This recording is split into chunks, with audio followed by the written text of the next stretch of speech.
Salut à toi.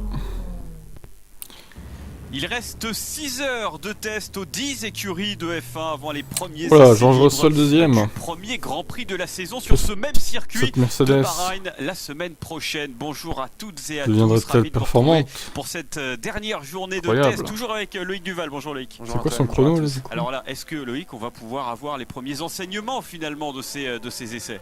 On espère, on se rapproche d'accord, il n'y a pas eu le temps du premier Grand Prix, donc c'est les derniers moments de préparation et donc on espère avoir une vraie vision des performances des uns et des autres, même si forcément ils vont encore en garder un petit peu sous le pied, mais on va avoir une seconde 4, nul. Un premier feeling sur le potentiel des voitures et des Salut John. Vous le voyez, les voitures sont déjà en piste, il reste 1h43 très exactement pour cette dernière. Il a fait combien du coup?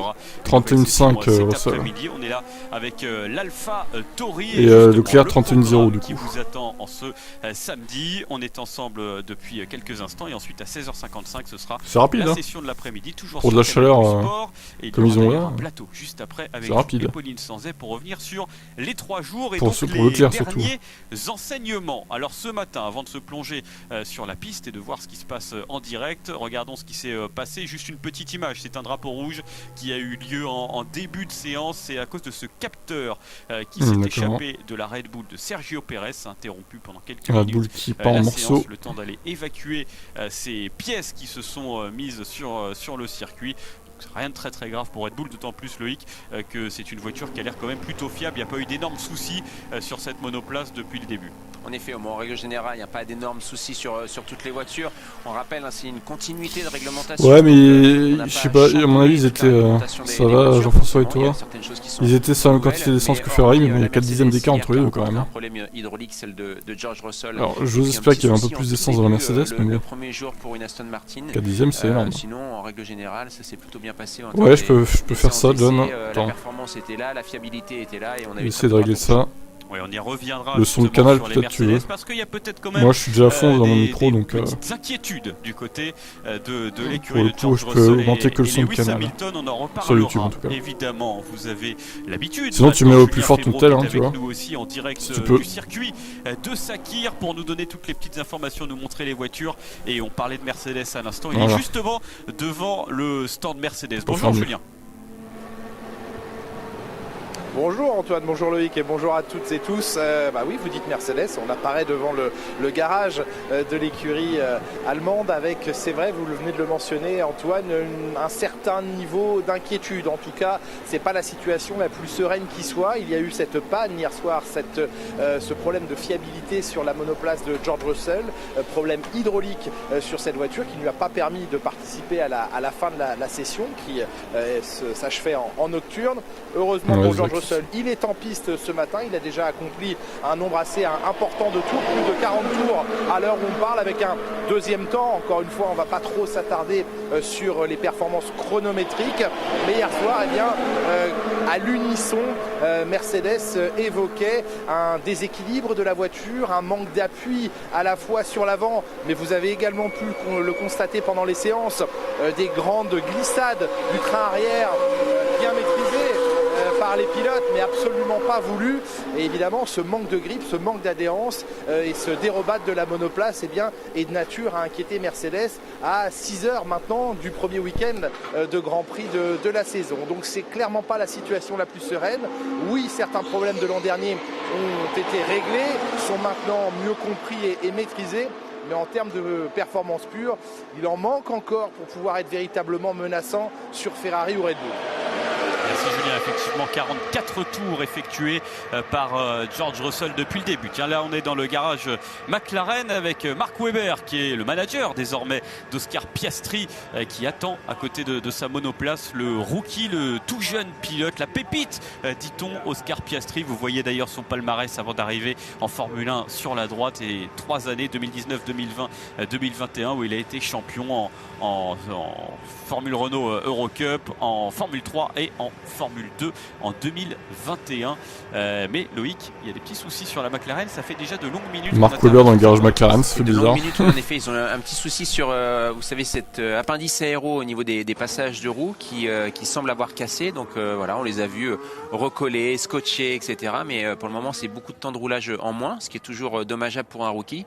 Et puis, on a aussi une information hier lors d'interview où McLaren sont pas là où ils souhaiteraient être en termes de performance. Alors, ils ont du mal à juger exactement où ils se trouvent dans la hiérarchie. Mais par contre, ce qui est sûr, c'est que par rapport à leur simulation, par rapport à leur projection qu'ils avaient durant l'hiver, ils sont pas là où ils souhaiteraient être. Donc, ils espèrent, ils sont toujours positifs quant aux pièces qui devraient arriver prochainement, parce qu'il y a alors Djokovic du coup il roule ce matin. Est-ce qu'il là c'est quoi le 8ème là?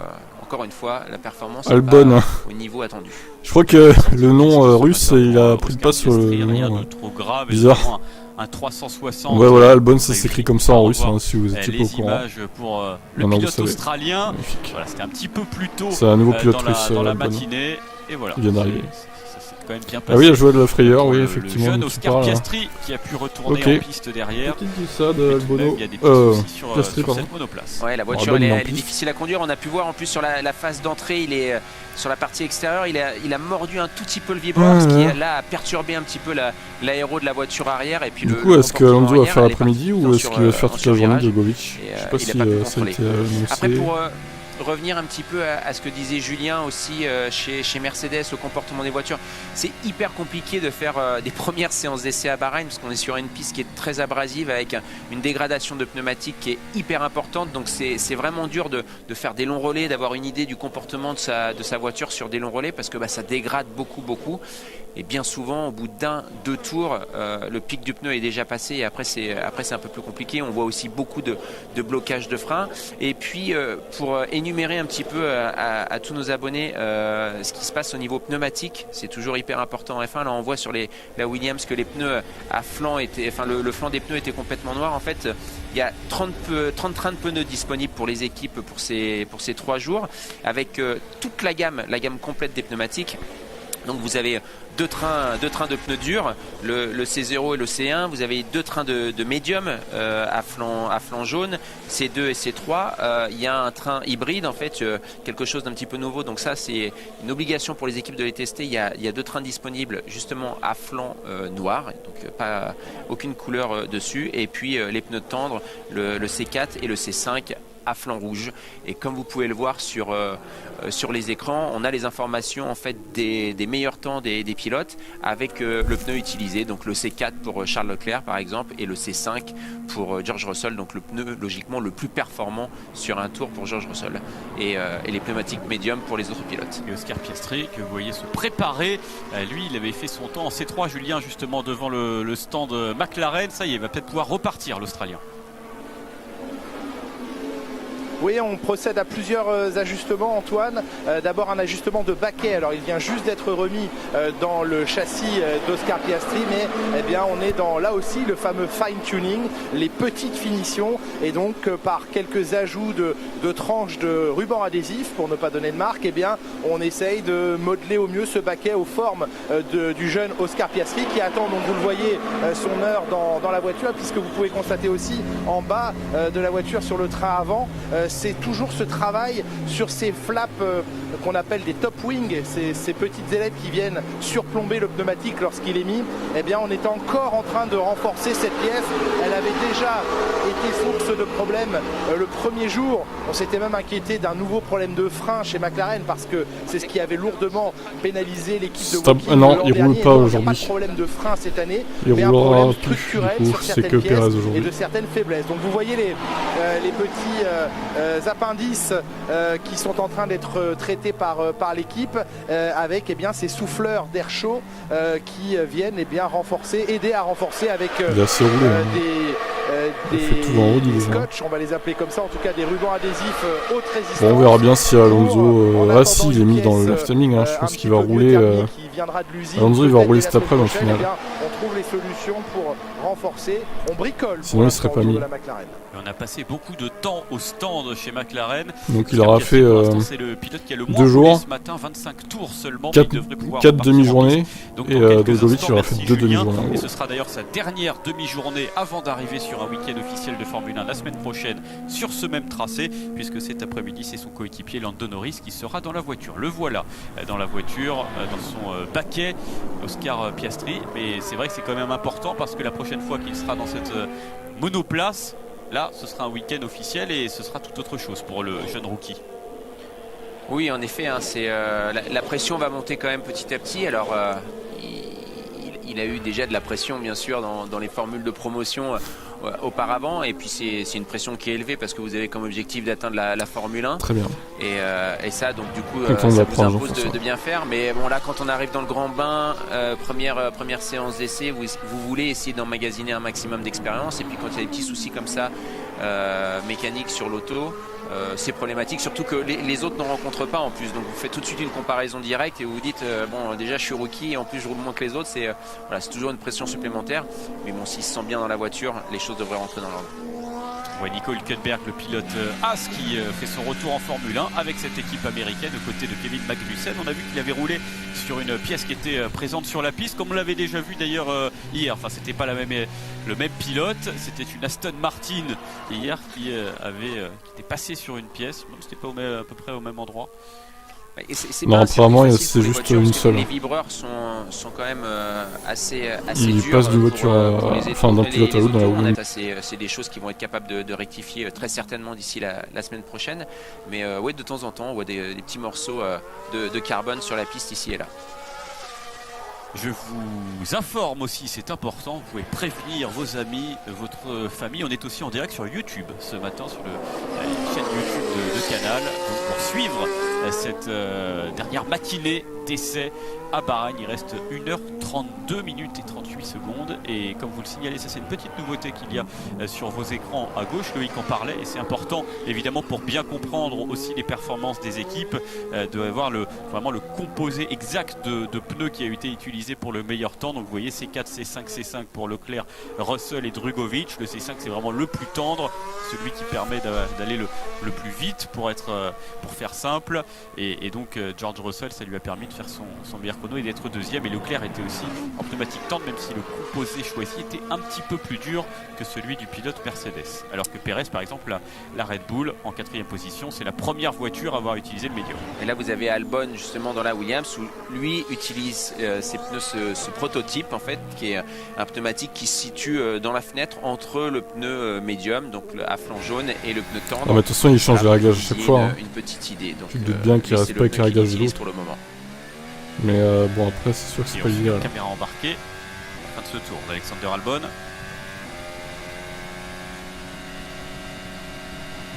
Voilà, là il retire le tir-off de la visière, ce petit élément, cette fine couche de plastique pour nettoyer la visière et avoir un tir-off neuf de disponible. A noter que Leclerc, Russell et Drogovic ont fait leur chrono en rouge. Aperçu l'Aston Martin, c'est Felipe Drugovich qui est dans cette monoplace. On vous rappelle qu'il remplace Lance Stroll qui s'est blessé à l'entraînement en faisant du vélo. Pas trop d'informations, même si Julien nous a donné quand même quelques petits éléments hier. Il est blessé visiblement aux mains, Lance Stroll, et on ne sait pas encore s'il pourra participer au premier Grand Prix de la saison la semaine prochaine. Il doit faire des examens, passer des examens en début de semaine, donc dans quelques jours. Donc c'est important que Felipe Drugovich puisse avoir du temps de roulage pour se préparer. Pourquoi pas, c'est un rookie, champion de F2 en titre, se préparer et arriver en Formule 1. C'est évidemment pas tout à fait la même atmosphère qu'en F2, même si chez Aston Martin on l'a un peu moins fait rouler que Fernando Alonso. C'est la seule équipe pour laquelle il y aura un pilote qui aura moins roulé que l'autre, puisqu'en tout ça lui fera une journée de roulage contre 2 pour Alonso. Oui, alors est-ce que c'est le parti pris de se dire écoutez, Lance sera de retour et donc du coup on donne du maximum de temps de roulage à notre pilote titulaire et tant pis pour Drugovich, ou est-ce qu'ils se disent tout simplement pour la direction de travail, pour le développement, on a besoin d'un leader et Drugovich n'est pas capable de le faire, du coup on va faire Alonso un petit peu plus de temps dans la voiture. Mais c'est sûr que ça c'est dommageable pour Drugovich s'il devait se retrouver la semaine prochaine au départ du Grand Prix. Et puis on sait aussi que pour un pilote comme ça, avoir l'opportunité de faire un Grand Prix, c'est extraordinaire. Au cumulé, d'ailleurs il n'a pas testé les opportunités. On l'avait vu avec Nick De Vries à Monza l'année dernière, il l'avait fait puisqu'il avait sauté aux yeux de tout le monde. C'est très certainement la raison pour laquelle il est titulaire cette année. Potentiellement il n'aurait jamais été titulaire cette année s'il n'avait pas remplacé Albon à Monza, et donc du coup c'est important quand même pour un pilote de pouvoir saisir cette opportunité, et pour le moment Aston Martin en tout cas a fait le choix de mettre une priorité sur Fernando Alonso. Et ce sera Fernando Alonso cet après-midi dans cette Aston Martin. Donc c'est pour ça qu'en tout, Fernando Alonso aura plus roulé que son équipier du moment, c'est-à-dire Felipe Drugovich. Bon, avec l'âge de Fernando Alonso, les 41 ans, ça fait de cette équipe, là je pense à Lance Stroll, l'une des plus expérimentées, avec Haas, qui a là vraiment le duo de pilotes entre guillemets le plus âgé, avec Kevin Magnussen bien sûr, et Nico Hülkenberg, le pilote allemand qui fait son arrivée. C'était important pour Haas de prendre de l'expérience, Loïc, aussi cette année. Oui, c'est sûr que la voiture est plutôt bien née l'année dernière. Après, le vrai problème de Haas quand même face aux autres équipes, c'est son budget. On sait qu'il y a un cap budgétaire en Formule 1, mais eux ne sont même pas capables de l'atteindre, comme Alfa Romeo par exemple, alors qu'on a vu que Red Bull l'avait dépassé. Les équipes comme Ferrari, Mercedes sont forcément au taquet de ces caps budgétaires. Donc le budget et l'argent, c'est quelque chose d'important, et d'ailleurs on l'a vu, peut-être que Julien pourra nous le remontrer, mais c'est la seule équipe Haas dans le paddock qui a une nouvelle structure sur le muret des stands, une petite structure, et il nous annonce en fait une économie de 250 000 $ de fret à l'année pour utiliser une petite structure simplement avec 3 sièges plutôt que d'en avoir 6 ou 8. Donc voilà, pour pouvoir mettre le budget nécessaire dans le développement de la voiture. Et c'est sûr que d'avoir l'expérience de pilote, par contre, ça aide pour avoir une certaine direction de travail. Bon, Loïc, en tout cas, je ne sais pas si vous êtes un habitué des carrés VIP, mais il va falloir être super VIP chez Haas cette année pour avoir le droit de s'installer sur cette plateforme. Vous venez d'en parler, effectivement, Loïc. C'est ce mini muret des stands. Eh bien, vous avez 3 polypockets qui ont le droit de s'asseoir à cet endroit pendant la saison. Comparé aux autres plateformes qui possèdent jusqu'à 8 places, bien oui, vous l'avez dit, Loïc, économie de moyens, et c'est 250 000 $, des trucs, c'est-à-dire le petit fil en monnaie que vous voulez, mais ça revient un petit peu à la même chose. Personne ne sait 250 000 $, c'est du fret, c'est du poids évidemment transporté soit par bateau, soit par voie aérienne, mais c'est du fret et du coût de transport en moins. Et 250 000 $ ou euros, eh bien c'est une bonne évolution d'aileron déjà, voire une ou 2 évolutions d'aileron. Eh bien, Gunther Steiner préfère qu'il y ait moins de cocktails dans son carré VIP et plus de performance sur sa voiture. C'est pas idiot, et c'est plutôt du Steiner dans le texte.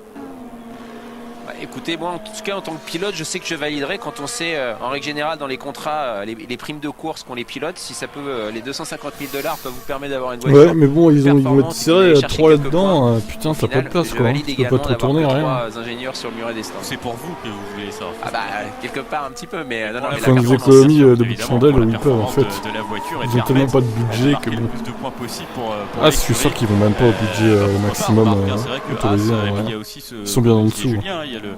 Il doit être à 100 millions, un truc comme ça. Donc si ça se trouve, ça va donner des idées à d'autres équipes, ce qu'a fait Haas. Pour l'instant, ça fait sourire, on le voit un petit peu parfois sur les réseaux sociaux, mais si ça se trouve, dans quelques grands prix, il y aura d'autres équipes qui auront fait la même chose. Oui, bah, vous pouvez être certain que si ils sont régulièrement, je sais pas, la 5e, 6e force du plateau, par exemple en début de saison, bah, potentiellement, en effet, ça donnera des idées à d'autres à comment utiliser au mieux, comment valoriser au mieux ce budget qu'on a de disponible pour avoir de la performance et des résultats. Oscar Piastri, ça y est, de nouveau en piste, vous le voyez. On a aperçu Andrea Stella qui a remplacé Andreas Seidel qui est parti chez Sauber en tant que team principal sur le muret des stands. C'est aussi des essais importants et parfois un petit peu difficiles pour McLaren. On en parlait au début de cette retransmission. Oscar Piastri qui est l'un des pilotes qui est le moins roulé pour l'instant. Espérons qu'il puisse aller maintenant jusqu'au bout sur la dernière heure 25 de roulage pour lui en tout cas. Ce sera Lando Norris cet après-midi. Alors on le voit, il est pas sur de la perfo pure, il est vraiment sur plutôt du long relais, du comportement le relais. On le voit par rapport au temps autour, bien sûr, mais il n'utilise pas le DRS. Là, vous allez entendre la voiture qui va descendre avec la charge aéro et qui vient lécher en fait le sol. C'est ça, c'est ce petit frottement que vous entendez. Donc à basse vitesse, vous l'avez pas parce que la voiture en fait est un petit peu plus haute. Et à haute vitesse, avec la charge aéro, la voiture va descendre. Vous allez entendre petit à petit dans la ligne droite. Simple, hein. Ça va venir toucher un petit peu sur tout ce qui est boss. Parce que la voiture, ça fesse. Comme ça, il n'y aura pas de nouvelle équipe, les autres équipes seraient contentes. Et il y aura quand même une nouvelle équipe, et là, ça disparaîtrait pas. Peut-être que c'est ce qu'ils attendent au final. Le nombre de tours d'Oscar Piastri qui est désormais de 28 pour l'Australien. On passe chez Ferrari, désormais, avec Charles Leclerc, qui a pour l'instant le meilleur temps avec ce pneu C4, donc le pneu tendre, c'est pas le plus chrono, 31.024 qui est le record de cette piste, puisque le record précédent, Pedro de la Rosa en 2005 a été battu. Je l'ai plus sous les yeux, mais il a été battu. C'est une déception pour vous, vous en parliez hier, parce que vous nous aviez dit qu'il serait battu aujourd'hui. Il l'a été effectivement. Bon, maintenant il a changé de pneu. Charles Leclerc, il a plus ce pneu tendre, il est repassé au médium. Mais je pense en effet que c'est la première fois que Ferrari, depuis le début de ses essais, passait un train de pneus tendres. C'est ça. Red Bull ne l'a pas fait non plus, je crois, jusqu'à présent. On devrait voir, c'est ce qu'on disait, on se rapproche quand même un petit peu de la deadline. Enfin, on arrive de plus en plus proche de cette première course. Et il faut essayer quand même de pousser un petit peu la machine pour voir au niveau de la performance. Potentiellement avec un petit peu moins d'essence, avec les pneus tendres. Parce qu'on peut cacher son jeu. On en parlait hier, hein, vous avez plusieurs moyens de cacher votre jeu. C'est en effet rouler avec une voiture qui est toujours très très lourde, donc avec le plein d'essence et potentiellement du ballast embarqué. Voilà, pour pas donner de performance à l'auto. Vous pouvez aussi rouler avec une voiture beaucoup plus haute en hauteur de caisse. Plus la voiture est haute et moins vous générez d'appui aérodynamique. Vous pouvez aussi également ne pas tirer les rapports au plus haut. Voilà, il y a plusieurs solutions, mais il y a un moment donné aussi, c'est important de savoir où on se situe, où on se trouve pour les pilotes et donc de pousser. Donc c'est pour ça qu'on devrait avoir une petite hiérarchie aujourd'hui de ce qui se fait de mieux en termes de performance en tout cas. Charles Leclerc qui a un nouveau patron, même s'il n'est pas vraiment nouveau pour lui, puisqu'il l'a déjà connu par le passé. C'est évidemment Frédéric Vasseur qui est arrivé chez Ferrari, saison capitale pour la Scuderia, qui a procédé donc à quelques petits changements, quelques gros changements même en termes de management. Ouais, c'est vrai, ça ils auraient pu faire revenir. Ils ont les moyens Bahreïn pourtant. Aussi au niveau du stratège de cette équipe, budget limité. Probablement besoin après la saison dernière. Donc Charles Leclerc qui retrouve à la tête de cette équipe quelqu'un qu'il apprécie beaucoup avec Fred Vasseur le français et qui l'a accompagné dans ses débuts en Formule 1. Certains disent d'ailleurs que il va y avoir une petite connexion entre Frédéric Vasseur et Charles Leclerc, mais il s'en est défendu, le patron français. On a pu lire notamment dans une interview à Auto Hebdo, dans le guide F1 des amis d'Auto Hebdo qui est sorti la semaine dernière, et bien qu'il avait déjà essayé de recruter Carlos Sainz, donc c'est un pilote qu'il aimait beaucoup. Il avait déjà essayé de le recruter chez Renault et chez Sauber, donc c'est un pilote qu'il apprécie particulièrement, donc pas d'avantage pour le Monégasque. Non, et puis Frédéric Vasseur est très très professionnel, donc forcément humainement il est assez proche de Charles Leclerc, mais il sait faire aussi la différence, et puis il sait aussi pertinemment que le bien de la Scuderia c'est le bien prioritaire de toute façon. Et il a deux pilotes qui s'entendent plutôt bien, qui performent plutôt bien. Alors on a vu un Charles Leclerc dans l'ensemble un tout petit peu performance en vitesse pure depuis ces 2 années de relation entre les deux. Mais en tout cas voilà, il a un très bon binôme. Il est très apprécié sportivement de tous les pilotes dans le paddock. Il est très reconnu pour son savoir-faire aussi au niveau technique. Donc c'est plutôt une très bonne pioche pour Ferrari d'avoir un Frédéric Vasseur. Et puis c'est génial pour nous aussi français d'avoir Frédéric Vasseur à la tête de la Scuderia Ferrari, toujours aussi épaulé par Laurent Mekies. Mais il n'a pas mis les rouges par contre. Un ancien ingénieur quand il roulait avec moins course. d'essence. Il a aussi travaillé également à la FIA. Il est depuis quelques années maintenant chez Ferrari. Donc voilà, pas mal de Français chez Ferrari. Je pense qu'il aurait pu passer en 30 points quelque chose. Point 7 ou 8 facilement. On lui souhaite le même succès à Frédéric Vasseur. On est avec George Russell maintenant, le pilote Mercedes, deuxième chrono donc avec les pneus. On rappelle que la pole l'année dernière c'est 30.5. Aussi chez Mercedes. Ils vont sûrement la battre facilement.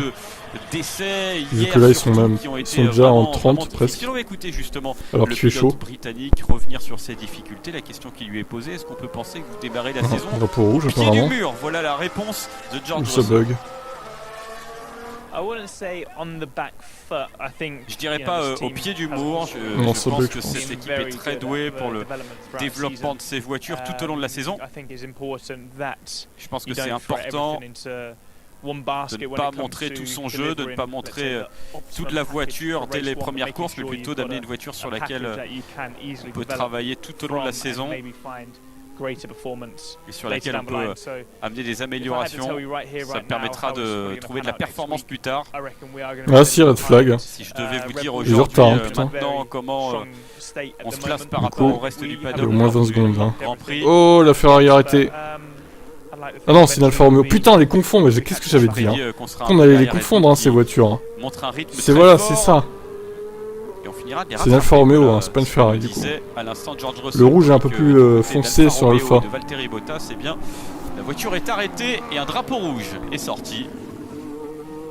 Ouais, on n'a pas eu beaucoup de drapeaux rouges. On a eu des simulations de drapeaux rouges en fin de séance. C'est aussi très important pour les équipes et pour la FIA de simuler toutes ces procédures. Alors ça, on n'arrête pas de me poser la question, du coup, j'ai répondu tout à l'heure en plus. C'est une voiture de vitesse, pour les deux pilotes. À adopter lorsqu'il y a un drapeau rouge. Et puis maintenant, ils vont tous rentrer au stand. Mais ouais, très peu de drapeaux rouges. Puis on va essayer de savoir ce qu'il a rencontré comme souci. Alors on va regarder le volant. Des fois, on a l'information, on a des alarmes qui peuvent arriver. Donc qu'est-ce qui s'est passé pour Bottas là? Oh là là. Là on a le son tout de suite. Et je sais pas, moteur ou boîte, peut-être moteur. Vous avez vu la fumée qui est sortie par moteur Ferrari. Bon après, la boîte à air, en fait, si le problème de fiabilité arrive à la troisième journée, bon c'est pas non plus un scandale. Sur la voiture de Valtteri Bottas. Comme vous l'avez dit, hein, pas beaucoup. Mais bon là il va perdre une heure et quart de roulage. Plus potentiellement, plus s'ils n'arrivent pas à réparer la voiture en tout début de l'après-midi. Quelques virages jeudi. Et donc du coup ça provoque un drapeau rouge. Qui est arrêté, il va falloir la retirer avec la dépanneuse. Ça prend toujours quelques minutes de retirer. Alors, par exemple, dans ces cas-là, pourquoi ils mettent pas un VSC par exemple souci moteur ou boîte, et comme ça ils annulent le VSC de fin de session. Moteur, on verra, on aura de toute façon très certainement. Est-ce que ça serait pas plus logique en fait que de mettre un drapeau rouge, de faire rentrer tout le monde? Parce que bon là la voiture elle est pas dans un endroit hyper dangereux non plus. Si y a un VSC ça pourrait suffire je pense. Il cet après-midi puisque Guan Yu Zhou a roulé toute la journée hier et c'est au tour du pilote finlandais d'avoir c'est pas moi qui décide encore une fois. Particularité de ces essais, c'est que le matin c'est évidemment en plein jour et ensuite pour la session de l'après-midi il est 2 heures de plus à Bahreïn. Et bien ce sera même il pourrait même faire rentrer la voiture de sécurité en vrai. Pour la fin de ces essais comme ça pourrait entraîner les jeunes pilotes aussi avec la safety car. Des simulations, notamment simulations de ça sera encore mieux quoi. La course de la semaine prochaine se déroulera de nuit à Bahreïn. Oui, c'est pour ça que ça sera encore plus sécurisant. En fait, de fin de matinée. Tu fais rentrer la safety car, tout le monde reste derrière. Par obligation de rester derrière pendant 3-4 tours et puis après tu fais une petite relance vite fait.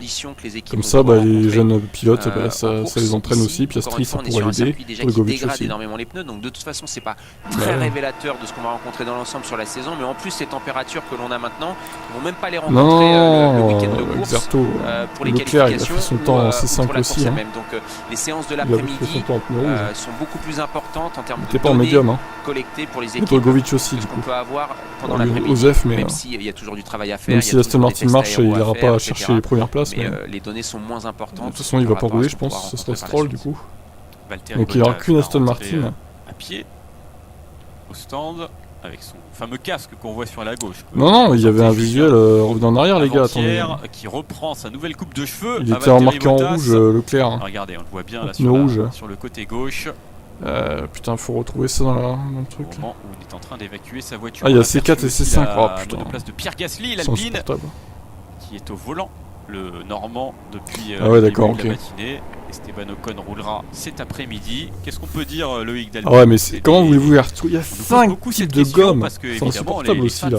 Comment voulez-vous qu'on s'y retrouve? Savoir ce que va donner l'Alpine, c'est évidemment très difficile. Ouais, donc c'était pas Pneu en fait. Qui s'est mis plus en lumière, on va dire. Il y en a qui avait plus de mais ils avaient beaucoup de choses à plus tester élevé aussi. Que c'est ce qu'expliquait hier Esteban Ocon, qui préférait garder le positif. Et d'ailleurs, quand on l'interroge sur le négatif, quel enfer! Il dit je préfère ça le garder pour moi évidemment. Mais voilà, il y a quand même des éléments positifs et il y a beaucoup de choses à tester. Oui, en effet, c'est bon, déjà on a incroyablement envie que ça se passe bien. Nous Français, c'est cette belle histoire avec cette équipe française, ces deux pilotes français. On souhaite qu'ils se battent aux avant-postes et qu'ils nous offrent de superbes résultats. Bien entendu, ils ont fait plutôt une très bonne saison l'année dernière. C'était la quatrième force du plateau. Donc logiquement, dans la continuité, on souhaiterait que ça démarre au moins à la même position et puis qu'ils aillent chercher régulièrement les trois premières que sont Ferrari, Red Bull et Mercedes. Donc ça c'est le premier point, mais c'est vrai que pour le moment on n'a pas vu cette voiture très performante. Encore une fois, ils peuvent cacher un petit peu leur jeu. Ils ont sûrement un développement et tests qui sont prévus et donc ils doivent suivre la marche de ces tests. Là, franchement, s'ils font ça, c'est la fin. C'est la fin de tout espoir pour Mercedes. Donner un peu plus d'informations, mais c'est vrai que je refais les pronos. Quand je la vois en piste, plus particulièrement hier, je trouvais que c'était une voiture. D'ailleurs, je vais vous donner le lien parce qu'il y a des nouveaux sur les bosses, assez dur sur les bosses, donc peut-être difficile en termes de. Franchement, ouais, si Mercedes s'abandonne à 0 ponton, c'est terminé. Même pour les années suivantes. Il n'y a plus aucun espoir qui gagne. Très performante. Ouais, c'est clair et net. Cette voiture qui semble donc faut vraiment qu'il en comportement sur les bosses. Poursuit dans le truc, mais la performance n'est pas exceptionnelle, même si aujourd'hui Pierre Gasly avec des pneus médiums. Allez, salut John. 32,7 donc à une bon seconde salon 7 d'agriculture. Ça se rapproche un petit peu, mais ça reste quand même un boulevard. Une seconde 7 en Formule 1, on sait quand ça se joue à quelques dixièmes seulement. Ouais, les pronos, vous pouvez déjà pronostiquer. J'ai mis toutes les courses déjà. J'avais fait ça il y a quelques mois. J'étais motivé, je me suis dit vas-y, on va tout faire d'un coup. Il y a même les sprints à pronostiquer. Dans le calme du coup du paddock, on entend de nouveau les oiseaux.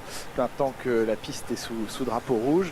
Les pilotes ont été changés et tout. De sa tout est prêt déjà. De tranquillité. Je crois que c'est lui qui termine la séance cet après-midi en soirée, Lando Norris. Après les pronos c'est pareil, si je vois qu'il n'y a pas trop de monde cette saison, j'arrêterai définitivement. Il n'y a pas une grande satisfaction. Si genre vous êtes 6 ou 7 par course, il n'y aura pas de saison 4. La voiture avait dit on n'a pas atteint les objectifs de saison cruciale.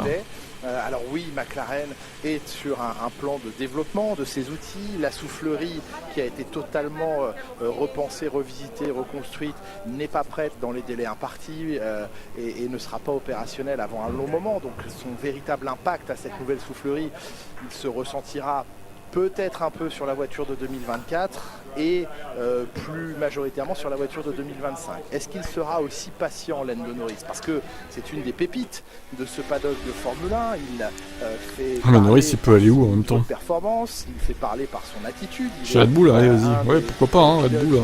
Côté sur face à Max, auprès des jeunes passionnés de Formule 1 désormais. Bref. C'est un pilote qui a la cote. Mais attention, l'usure peut vite arriver en Formule 1. Et puis, une accumulation de non-performances, que ce soit liée à la voiture ou autre chose, eh bien, peut rapidement vous faire un petit peu oublier. Donc, Lando Norris, il a, oui, un contrat à long terme avec l'équipe. Il a confiance en ce projet McLaren, mais les performances tardent à venir. Et pour l'instant, ce que McLaren nous laisse entendre de sa voiture 2023, c'est qu'elle manque encore grandement de performance cette voiture. Donc voyons comment elle évoluera au fil des... Moi je viens de voir ça, ouais.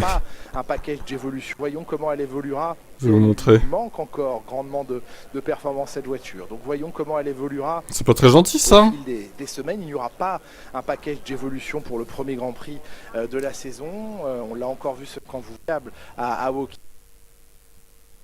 encore à jour, que ce soit la soufflerie ou très le gentil, ça, simulateur. Lando. En tout cas, la patience de Lando Norris peut être encore mise à rude épreuve cette année. Lui demande une chose, être stimulé beaucoup plus par son coéquipier à compter de cette saison. Ça, c'est un petit tir pour Daniel Ricciardo, mais il l'a confié assez honnêtement, ouvertement. J'ai besoin d'un coéquipier, en l'occurrence, ce sera Oscar Piastri, bien, qui me challenge, qui me pousse à devoir aller dans mes limites et voir les dépasser. Donc voilà la situation actuelle d'un Lando Norris et de son écurie McLaren. C'est pas encore follement réjouissant, mais ils espèrent. Merci Julien. Attention au geste de Lando Norris à l'adresse des caméras Canal pour rigoler évidemment, et d'Alfred Ray qui vous propose ces images sur le côté gauche de l'image de votre écran. Il est en pleine détente pour l'instant avant d'être dans la voiture. Ce sera donc cet après-midi. Et là, on est autour de la voiture de Charles Leclerc, la Ferrari. Et on a aperçu aussi, pendant que vous parliez, Julien, Valtteri Bottas qui était de retour au box Alfa Romeo. Alors il a dit un mot très, très rapide et sans vraiment expliquer ce qui s'était passé. Il a dit la voiture s'est arrêtée. C'est la seule chose qu'il a commenté au moment de rentrer au box quand certains micros se sont précipités sur lui. Donc pas plus d'informations, peut-être un problème de boîte de vitesse sur son Alfa Romeo. On en saura plus a priori assez rapidement dans cette équipe. Là on revoit Charles Leclerc, c'était un petit peu plus tôt tout à l'heure.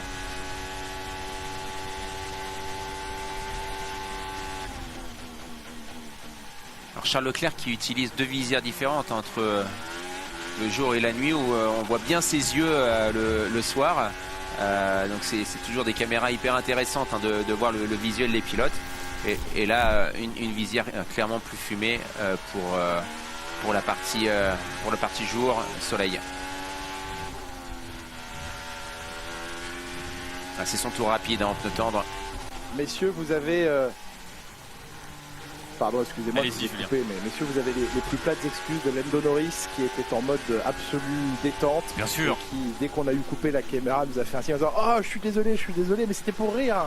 Et donc, nous lui avons répondu. Regardez maintenant, j'en profite puisqu'on est encore sur Lando Norris, un peu plus au fond, là-bas à droite, en grande discussion, vous retrouvez Zach Brown, le grand patron de McLaren, et Mark Webber, le manager d'Oscar Piastri. Ça va et toi? Mark Webber qui le dit...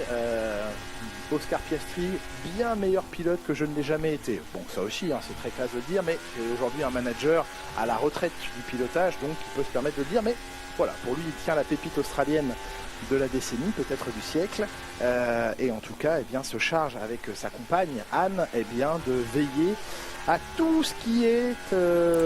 ouais, attention quand même, Hitchcock, parce que au final, Leclerc il était sur un composé moins tendre que Russell, alors que Russell se prend 4 dixièmes quoi. À manger, en tout cas. 4 dixièmes, c'est beaucoup quand même. Tout ce qu'ils peuvent, tout ce qui pourrait lui apporter une distraction ou lui faire perdre du temps. Cédric. Le manager, presque papa poule, Mark Webber. Bah, je viens de le dire, voilà. Justement, on voit Oscar Piastri. Voilà Marco, Julien qui attend dans son box. Ah, effectivement, Mark Webber, il sait qu'il est tombé sur un pilote de talent, sur Lando Norris. Quel était le temps de la pole pour Mercedes en 2022? Qui plaisantait. Mais voilà, pour revenir donc sur on avait Oscar dit Piastri, Leclerc 30.5. Voilà, un pilote de talent. Hamilton avait fait 31.2. Ce qui n'était pas normal, c'est qu'il ne soit pas en Formule 1. Hamilton de la pole et Russell avait fait seulement 32.2.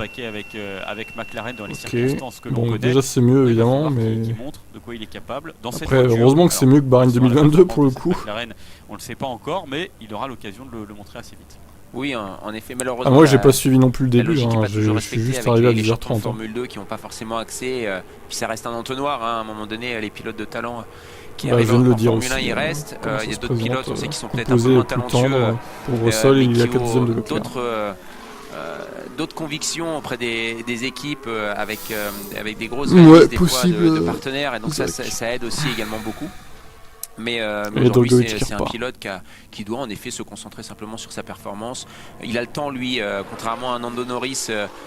Lando Norris, il a le temps de mettre de la pression sur son équipe. Pour le moment, il doit simplement découvrir. Il doit se mettre à l'aspiration de Lando Norris, suivre simplement ce leader naturel dans l'équipe et se concentrer que sur son travail, que sur son pilotage. Et quand l'expérience va venir, très naturellement, il va prendre des galons, il va prendre de l'importance dans l'équipe et puis il pourra enfin avoir des directions de travail, etc. Et puis faire un développement de voiture un peu plus pour son style de pilotage.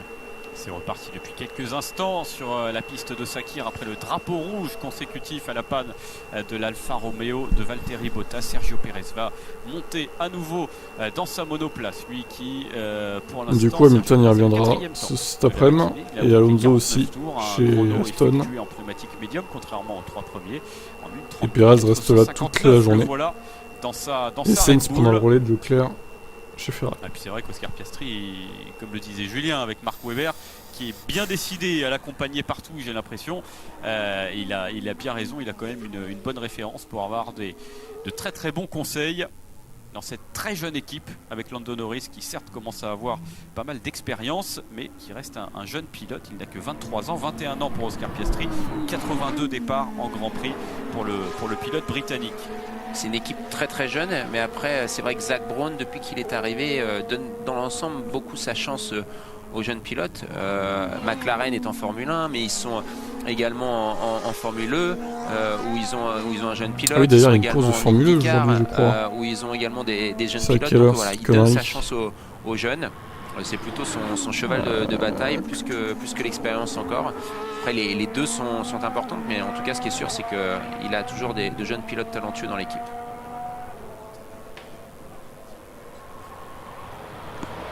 C'est pas diffusé sur l'équipe, visiblement.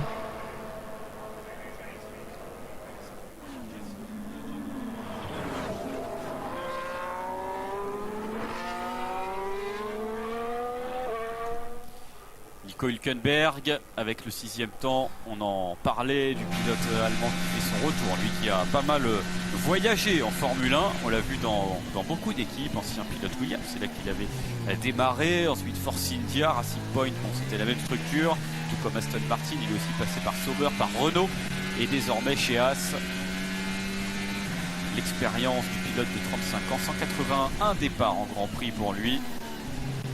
Ça peut faire du bien à cette équipe qui, vous voyez, il y a le nom de ce nouveau sponsor qui apporte beaucoup d'argent à Haas et ça va probablement leur permettre d'être plus compétitifs cette année. On se souvient que la saison dernière ils avaient dû perdre le pilote Nikita Mazepin, le pilote russe, et leur sponsor de la même nationalité en raison évidemment. Ok, donc le départ est à 15h. Et cette année, bon, je serai déjà en live de toute façon, donc ça change pas grand chose. On suivra ça. On voit dans l'ensemble toutes les voitures en piste là sont plutôt sur des longs relais. Là vous voyez l'Aston Martin qui a le DRS ouvert juste la Mercedes pardon qui a le DRS ouvert juste derrière la Haas. Mais dans l'ensemble plutôt des longs relais. Et juste pour que les gens comprennent, parce que vous n'avez pas forcément tous les temps, nous on a à disposition les temps, les secteurs tour par tour. En vieux pneus, sur les longs relais, on roule plutôt en 1 minute 39, 1 minute 40 dans l'ensemble. Voilà, Charles Leclerc était en 1 minute 39 lorsqu'il fait 1 minute 31 en pneu neuf. Donc vous voyez 8 secondes, c'est alors vieux pneu, il y a beaucoup d'essence, il faut quand même préciser, il n'y a pas 8 secondes d'écart entre le pneu neuf et le vieux pneu. Parce que vous avez cette dégradation de pneu qui est hyper importante, parce que vous n'utilisez pas le DRS, vous voyez la différence ici, DRS ouvert, DRS fermé.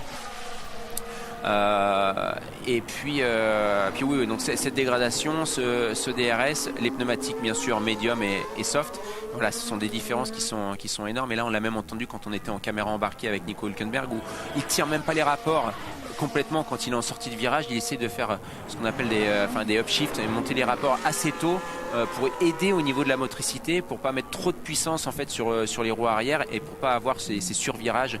Ouais, c'est ça en gros, Cédric. Donc voilà, il y a plein de petites choses à faire. Et puis pour lui, c'est aussi hyper important de retrouver un rythme, même s'il a jamais complètement arrêté, puisqu'il est revenu assez régulièrement dans la période Covid, etc. C'était un remplaçant de choix. Il avait démarré la saison dernière. Exactement, avec les pilotes titulaires. Et l'année dernière en remplacement de. Je sais pas du tout. Vettel. Je pense que ça va être mieux que l'année dernière. C'est sûr que revenir sur une saison complète, physiquement, 2 ou 3, se préparer un petit peu différemment. Et donc c'est important pour lui aussi de travailler ses longs relais. C'est pas la quantité d'essence, c'est sûr. C'est ce qu'il est en train de faire. D'ailleurs, je vous redonne le lien des pronos. Hein. Vous êtes déjà prêts de ces tests jeudi. Pour cette saison. Sur cette piste, vous pouvez commencer déjà à pronostiquer si vous voulez. puisque son coéquipier Kevin Magnussen lui avait roulé à Silverstone dans cette nouvelle Haas. Et ensuite, eh bien, les deux pilotes qui sont en piste. Alors aujourd'hui, ce matin, c'est donc Hülkenberg et cet après-midi, ce sera Kevin Magnussen, le Danois qui reprendra le volant de sa monoplace. Mais pour l'instant, c'est important aussi pour une équipe comme Haas. On en parlait hier avec Williams qui a connu. Ce sont des équipes qui sont plutôt de bas de tableau, mais qui ont connu vraisemblablement assez peu de problèmes techniques quand même depuis le début. Et la fiabilité pour une équipe comme Haas ou comme Williams, peut-être parce qu'il y a un peu moins d'évolution aussi, mais la fiabilité c'est quand même capital au moment de démarrer une saison. Oui, c'est important. Après, bon, ils ont des partenaires, moteurs, boîte de vitesse, etc. Donc forcément c'est du matériel qui est déjà éprouvé et qui j'espère aussi, qui a été utilisé par les autres constructeurs. 28-9, pardon, mais t'es fou. Seconde saison. Non, je pense pas quand même. Développement, on a moins de soucis de fiabilité. Non. Et par contre, la Haas, là, qui est tu vas trop loin. la seule 28-9, voiture je pense pas. qui a ce capot moteur un petit peu particulier. Ils amélioreraient d'une seconde 6 par rapport à 2022. L'extérieur, mais avec qui est coupé en deux en fait sur la partie médiane. C'est impossible. Avec une petite quel record donc un flux d'air qui est Tour à Bahreïn complètement d'ailleurs différent au niveau aéro sur le capot moteur par rapport aux autres équipes. Et vous voyez aussi sur cette caméra embarquée l'une des nouveautés réglementaires, ces rétroviseurs un peu plus larges. Ça a été imposé par la FIA dans le règlement technique. Une 27.2 en 2020. Qui n'a pas énormément évolué cette saison. Une 27.2 quand même. Comme vous dites, c'est surtout l'année dernière qu'il y avait eu vraiment en 2020 c'était les voitures les plus rapides technologique. D'ailleurs les la génération l'année dernière il y avait plus d'essais aussi. D'avant en fait. 3 jours de plus, là on est vraiment limité à 3 jours. 29.9 ouais, ça me paraît plus réaliste déjà. Du circuit de Bahreïn seulement. Et ça s'explique aussi par le fait que ouais, peut-être qu'ils arriveront à une 29 cette année. Mais en dessous du 29, je pense pas. De Nico 28, ça me paraît. Son meilleur temps, donc c'est une 33.329. Et là, il devrait rouler aux alentours des 1.40, ce que je vous disais tout à l'heure. Une 39 pour les plus rapides, une 40, voilà. Et il vient de réaliser un 1.39.976.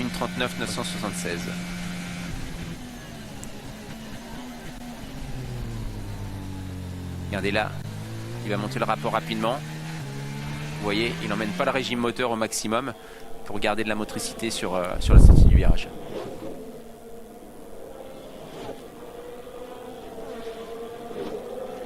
Vous voyez, là le capot moteur en bas de l'aileron, vous voyez l'ouverture en fait entre la partie haute et la partie basse. Ici, sous le partenaire principal de l'équipe. Vous voyez, on vous montre tout ce que vous voulez voir. Ah, ils sont adorables. Avec ces belles images de la Haas de Nico Hülkenberg. Et Max, donc en 6e position, Kevin Magnussen, son coéquipier, lui est en train d'arriver. 317 Russell. Il sera dans la voiture cet après-midi. En tout cas, il marche dans le paddock. Je ne sais pas s'il est en train d'arriver, on a l'impression. De Vries 300. C'était le cas. L'Aston Martin qui est resté un petit peu gourmand tout à l'heure au stand de Felipe Drugovich. Là, elle est bien dans 7 secondes de Vries, complètement largué le pilote. De la gamme Pirelli pour son meilleur chrono, parce que là, il a les pneus durs à flanc blanc. Le pilote brésilien, champion de F2 et qui remplace Lance Stroll pour ses tests. Et elle est belle cette auto, hein. Donc beaucoup de monde en parle dans le paddock.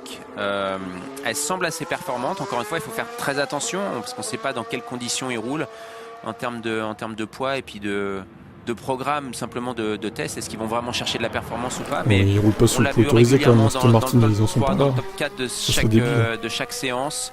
Avec un Fernando Alonso qui semble plutôt content. Puis l'auto est vraiment belle. On voit cette philosophie à l'arrière de la voiture avec ces deux bosses au niveau du capot moteur. On la retrouve chez Mercedes également et dans d'autres équipes. Ces pontons qui sont très profilés avec vraiment un toboggan sur la partie arrière qui génère beaucoup de flux d'aéro. Mais voilà, ces deux bosses sur le capot moteur arrière pour extraire l'air chaud et l'envoyer sur l'aileron arrière. C'est une philosophie typée Mercedes, Red Bull, alors que vous verrez un peu plus tard, par exemple Haas ou Ferrari ont un capot moteur et un flux d'air complètement différent par rapport à ces autos. C'est vrai que tout le monde pense que l'Aston Martin peut être vraiment une surprise de la saison. Bon, c'est pas la première fois qu'on l'entend, mais là la performance a l'air plutôt au rendez-vous sur les essais. Il n'y a pas eu trop de soucis de fiabilité. On les a vus tout à l'heure changer l'aileron arrière, mais ça fait partie des tests qui peuvent être effectués avant la saison. C'est pour ça que la voiture était restée un petit peu longtemps au stand, mais là Felipe Drugovich il est bien sorti. Alors c'est sûr qu'on aurait probablement préféré avoir Lance Stroll pour notamment les retours, parce que lui était déjà dans la voiture précédemment, mais c'est Fernando Alonso probablement qui va faire le plus de retours. Oui, en effet, ça reste un leader et je pense qu'il est important de toute façon dans l'équipe, donc avoir son feedback c'est très important. Et puis en règle générale, il envoie quand même les équipes plutôt dans de bonnes directions de travail, même si on sait qu'il est intransigeant et qu'il peut être très dur sur la performance à un moment donné des autos, mais par contre les directions de travail, il les connaît plutôt bien.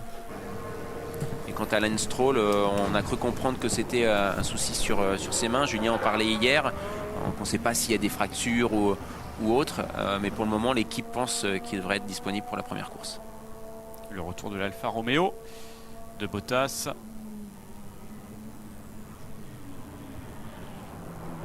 On l'a vu qui était toujours bâché. En 2021, alors attends, t'es en train de dire que l'essai de pré-saison, le chrono était meilleur que la pole? Sergio Pérez 4e qui est ressorti il y a quelques instants avec un pneumatique médium.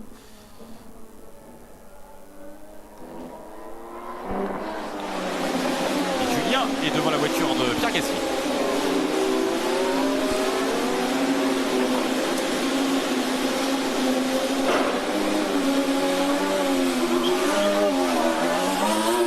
Eh oui, la sortie des stands, nouvelle sortie des stands pour Pierre Gasly avec encore pas mal de travail. On va profiter, messieurs, d'être ici chez Alpine pour retrouver une amie. Que dis-je? Venez, Amandine, venez. Ah oui, elle n'a pas le droit de sortir. Ah oui, c'est vrai, elle n'a pas le droit de quitter la ligne. Je vous autorise pour le jour de votre anniversaire à faire un pas sur la ligne rouge. Bon anniversaire, Amandine Moraim. On est chez Alpine et on va être, grâce à Amandine Moraim et grâce à Florian Hainaut, regardez, qui est dans le fond du garage. On va aller chercher cette image avant de discuter un peu avec Amandine. Eh bien, nous serons en immersion cette année chez Alpine tout au long de la saison. Des tournages qui ont déjà commencé dès les essais à Abu Dhabi en fin d'année dernière. Et tout au long de cette année, eh bien, les équipes Canal+, avec Amandine Moraim qui va réaliser ce documentaire. Ça s'appelle Bleu, Blanc, Vite. Ce sera en plusieurs épisodes, Amandine. Et vous allez vous immerger, vous êtes déjà immergé chez Alpine pour nous faire vivre cette histoire de l'équipe de France finalement. Bleu, Blanc, Vite, épisode 1, ce sera donc la semaine prochaine, juste avant le... Ouais, c'est sûr que c'est pas avec Pérez qu'on va voir le potentiel de l'RB19. Je co-réalise ce documentaire, est actuellement même en montage pour livrer les tout derniers instants de la préparation de l'équipe avant ce premier Grand Prix. On les a suivis tout l'hiver. Vous aurez le dénouement là dans quelques jours. Donc vous savez mieux que personne comment s'entonnent Esteban et Pierre, comment fonctionne l'équipe, quel est le niveau de confiance. On va vraiment être plongé dans l'univers Alpine pendant toute cette année. Alors, j'en saurai toujours moins que vous, Julien, évidemment. Oui, on va être plongé avec eux, on va essayer un peu de comprendre surtout comment ça travaille dans une équipe, parce que c'est pas que rouler quelques jours, finalement très peu dans une vie de pilote, mais c'est aussi se préparer, c'est aussi comment on règle un baquet, c'est aussi comment on travaille, c'est aussi comment les pièces sont fabriquées à l'usine pour programmer les futures évolutions. Donc c'est un peu tout ça qu'on va essayer de vous montrer tout au long de la saison. Premier épisode, vous nous avez dit 14h, dimanche 5, juste avant le Grand Prix de Bahreïn. Juste avant le Grand Prix de Bahreïn. Ce dimanche 5 mars va être exceptionnel sous le signe de la Formule 1. Bleu, blanc, vite, au cœur de l'écurie Alpine, grâce à Étienne Pidou, grâce à Amandine Moraim. Et encore bon anniversaire.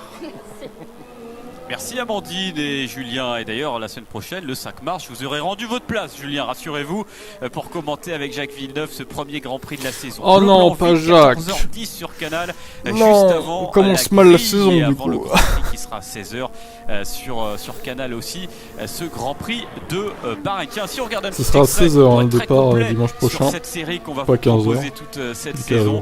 On est avec Pierre Gasly, en l'occurrence, sur la préparation physique du pilote avant d'attaquer la saison.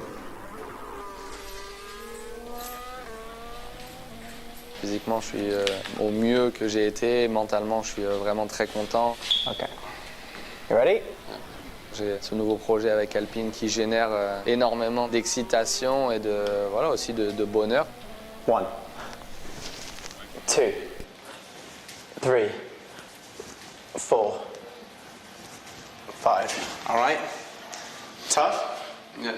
Et maintenant, j'ai qu'une hâte que ça reprenne de remonter dans la voiture et qu'on puisse commencer cette saison 2023. Et bien ça y est, elle commence la saison 2023 avec ses essais de pré-saison et bien sûr le Grand Prix la semaine prochaine à 16h sur Canal pour l'attaque de la saison. On est avec Alexander Albon, voilà. Et ça bouge. Ça bouge dans la Williams. Ça bouge sur les freins, sur les bosses. Voilà, on sait que le premier freinage à Bahreïn, donc voilà, il y a quand même un petit blocage sur le train arrière. Alors ça peut être un petit blocage de frein, mais ça peut être aussi dû au downshift, au rétrogradage en fait, quand le rapport s'enclenche, le rapport inférieur. Et puis là aussi, vous voyez le mouvement, hein, regardez de cet aileron avant qui a beaucoup de flexion. J'ai l'impression qu'on veut cacher des choses chez Alfa Romeo, vous croyez? Oui, bah alors hier on a vu la Mercedes, ils avaient mis un paravent pour cacher. Un paravent humain, il y a Valtteri Bottas qui est à gauche. Ah non, peut-être qu'ils font la photo de groupe, mais dans l'autre sens. Oui, c'est vrai, pourquoi pas. Avec la voiture, sans voir la voiture. Et là, visiblement, il y a des choses à cacher chez Alfa Romeo. On ne ferme pas. Alors avant, dans le passé, sur les essais hivernaux, très souvent, les voitures rentrées ont fermé le box, c'était terminé. Là, ils ne peuvent pas. Donc c'est pour ça qu'on est obligé de trouver d'autres solutions. C'est vrai que maintenant, on a beaucoup développé la couverture médiatique aussi de la Formule 1 et ça nous permet de vivre en direct ces essais hivernaux. Avant, vraiment, c'était des caméras de sécurité qui filmaient tout autour du circuit. On voyait vraiment pas grand-chose. Là, ça a un petit peu changé. C'était Franck qui allait faire un tour dans les camions et vous disiez il y a Mick Schumacher. Mick Schumacher qui est là, on essaiera de l'avoir tout à l'heure, quelques mots du pilote qui est réserviste du côté de chez Mercedes. Cette année, malheureusement il n'est plus titulaire en Formule 1 et il a donc là ils ont 3 secondes de marge, c'est ça Mercedes, la conclusion. Réserviste. Alors on est avec Perez dans la Red Bull et vous voyez il y a ce petit saut de vent en fait devant le volant, cette petite partie transparente qui est assez importante pour le pilote. Peut-être qu'ils vont faire tomber les temps ce soir. Ça permet d'avoir un meilleur flux d'air à l'intérieur du cockpit et vous avez la tête qui bouge un peu moins de perturbations. Et on voit que cette année, il y a beaucoup d'équipes, on regardera un peu plus tard quand on aura d'autres caméras embarquées, mais il y a beaucoup d'équipes qui n'en ont pas. On l'a vu hier chez Mercedes, alors qu'ils en avaient un qui était bien connu un peu en montagne, enfin avec tous ces pics, mais il y a beaucoup d'équipes qui ne l'utilisent pas. Alors est-ce qu'en soufflerie, ils se sont rendus compte qu'il y avait un potentiel gain à ne pas avoir cette traînée supplémentaire. On va retrouver Mick Schumacher qu'on vient de voir à l'image, qui est avec Julien dans le paddock. Oui, Mick Schumacher qui a eu la gentillesse de nous accorder un petit moment. Mick, on sait que vous préféreriez être en piste, mais vous avez une nouvelle fonction cette année. Comment se passe votre arrivée chez Mercedes? Qu'est-ce que vous commencez déjà à observer ici? C'est très sympa de faire partie de cette équipe. C'est vraiment un privilège pour moi d'être ici. Ça se passe bien, les tests en termes d'apprentissage que l'on peut faire. Ça a été un petit peu plus difficile, mais tout est ouvert pour moi. Je peux écouter, parler avec les pilotes. C'est une bonne approche. Je suis très heureux d'être là. Vous l'avez dit récemment, ce qu'a connu Alex Albon par le passé est assez inspirant pour vous. C'est-à-dire, ok, une année où je ne suis pas dans la voiture, mais apprendre le maximum, regarder le plus possible d'une équipe championne du monde comme Mercedes, ça va aussi m'aider à revenir plus fort, peut-être comme titulaire. Oui, bien sûr. C'est vraiment bien d'apprendre de ce que je vois. Ça m'aide et je reste évidemment très concentré pour essayer de revenir. Qu'est-ce qui vous a le plus impressionné chez Mercedes depuis que vous êtes arrivé? La taille de toute cette entreprise, avec tous les gens qui travaillent dans cette équipe, et puis aussi leur côté professionnel. C'est impressionnant la connaissance qu'ils ont, toute la connaissance qu'ils ont de disponible pour développer cette voiture. Ils sont vraiment les meilleurs.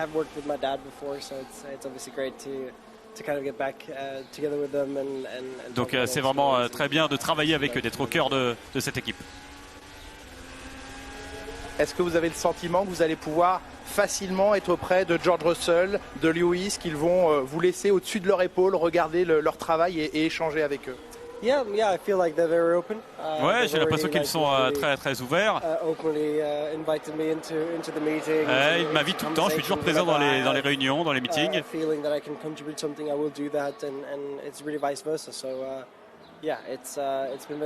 C'est très sympa d'échanger, tous les échanges que l'on peut avoir ensemble. Et ensuite ce sera le week-end de Grand Prix, on sera dans la compétition, ce sera peut-être un petit peu plus stressant, je garderai peut-être un peu mes distances, mais je fais tout ce que je peux, c'est une très bonne opportunité pour moi et je suis prêt à monter la voiture s'il le faut. Justement, une dernière question, Mick.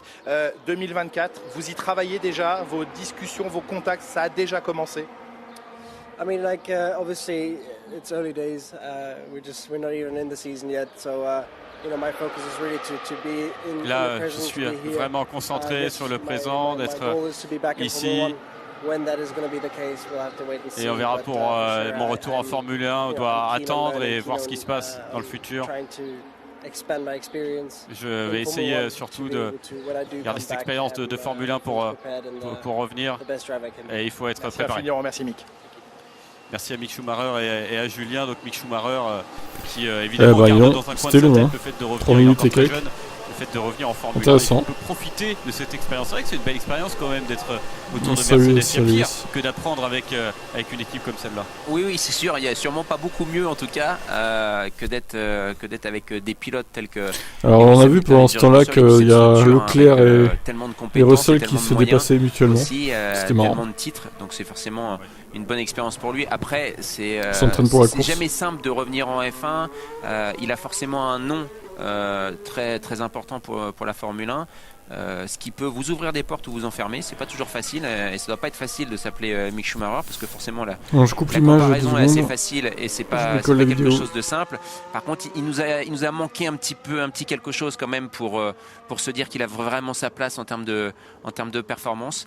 Du coup, à voir ce qui va se passer dans le futur. Mais des équipes aussi peuvent voir un intérêt à faire venir un pilote comme celui-ci qui aura eu une expérience chez Mercedes pour peut-être aussi avoir d'autres informations. Donc ça peut être intéressant. Et je ne sais pas si on pourra revoir les images, mais on a vu là lors d'un dernier...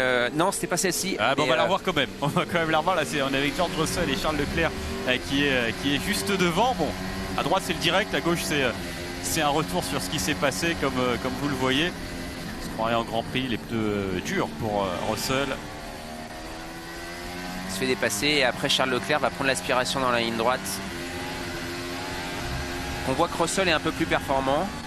Mais là on va voir que Charles Leclerc à l'aspi va revenir. Et par contre il va pas aller jusqu'en Grand Prix. En Grand Prix il aurait tenté le dépassement. Là il ralentit et reste derrière. Quelle image vous vouliez revoir? Il suffit de demander, vous savez. Écoutez, c'était chez Red Bull lors du dernier pit stop de Perez. Je pense qu'il voulait faire une simulation de pit stop. Et puis vous allez voir qu'on a beau être en séance d'essai pour préparer la saison, il y a quand même quelques agacements parce qu'il y a une des personnes qui était présente pour le pit stop qui a montré qu'il était mécontent de comment ça fonctionnait au niveau de l'avant droit. Là, on voit que ça a changé la roue à l'avant gauche. Et là, on patiente à l'avant droit. Vous avez le mécano qui a la roue et regardez. Votre arrivée chez Mercedes, qu'est-ce que vous commencez dessus de leur épaule, regardez leur... Donc à mon avis, ça se passe pas comme il veut. Et puis là, il prend aussi des températures directement pour voir les montées de température des pneumatiques. Mais voilà, il y a un certain agacement. Il faut trouver une routine. On sait que les pit stops sont très importants et on n'a pas trop de temps devant nous pour performer. Et c'est sûr que lorsqu'ils sont à l'usine, ce sont des mécaniciens qui s'entraînent. Ils ont des coques disponibles et ils font des changements, des pit stops. Ils changent des chorégraphies potentiellement et puis ils essaient de s'améliorer parce que il y a toujours 2, 3, 4 dixièmes à gagner. Et puis surtout, il y a beaucoup de secondes à perdre si ça se passe mal. C'est Julien qui nous expliquait ça hier, je crois. Pas dire de bêtises, mais je crois que chez Ferrari, avant le premier Grand Prix, il voulait en être à 1000 à peu près entraînement de pit stop, ce qui est énorme, et ça montre bien l'importance physique. Hein. Vraiment, physiquement, c'est pas facile pour tous ces mécanos. Et puis l'importance aussi d'être très bien entraîné pour que le geste s'effectue parfaitement. C'est une routine à prendre, bien entendu, mais imaginez-vous aussi la pression qu'il peut y avoir quand même sur les épaules de ces mécaniciens quand vous savez que vous jouez la victoire, que ça se joue au 10e, il y a peut-être eu un undercut, on sait pas, et donc du coup il faut pas se rater, et que là vous mettez le gun et que l'écrou sort pas par exemple, ou que la roue tout simplement n'est pas là. On l'a vu par le passé, où des fois les pneus n'étaient même pas là, la voiture est en l'air et les pneus sont pas là, donc oui, il y a une routine à avoir, et c'est compliqué, et puis commettre une erreur, c'est perdre la course. Alexander Albon qui vient d'améliorer, il est sorti un peu large sur le vibreur, il est en pneumatique les plus tendres, enfin pneumatique tendre en tout cas, pour Alexander Albon qui est en 6e position. Un nouvel invité au micro de Julien Febvre, c'est du côté du patron de Pirelli, Mario Isola, qui est avec vous, Julien. Oui, on était sur une discussion de savoir si on parlait en anglais, en français, en italien. Je ne parle pas italien. Mais Mario comprend un peu le français. On va quand même la faire en anglais. Thank you very much, Mario, for being with us today here in Bahrain. Ici à Bahreïn. New tires this season. Front tires were the main focus. Pour cette saison, les pneus avant, c'est le plus focus sur ces pneus. Parlez-nous de ces changements. Dans la construction, il y a 2 changements, avec notamment la performance de la voiture qui augmente. Donc il y a une différente construction et un avant plus fort. Les équipes travaillent beaucoup sur le réglage de la voiture, sur les balances de la voiture. Il y a beaucoup de survirage, vous devez travailler là-dessus aussi. Oui, c'est une combinaison entre les nouveaux pneus, c'est des nouvelles voitures qui ont de sous-virage. C'est pas facile de trouver le bon réglage. On voit que les voitures, c'était pas facile avec le vent qui était présent.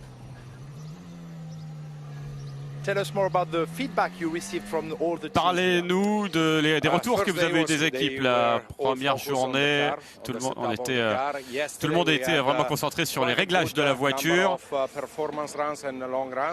Hier, on a eu plutôt des bons retours. Et de toute façon, on est plus rapide que la saison dernière.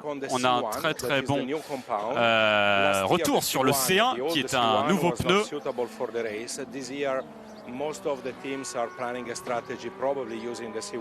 Beaucoup d'équipes prévoient d'utiliser ce C1 en course.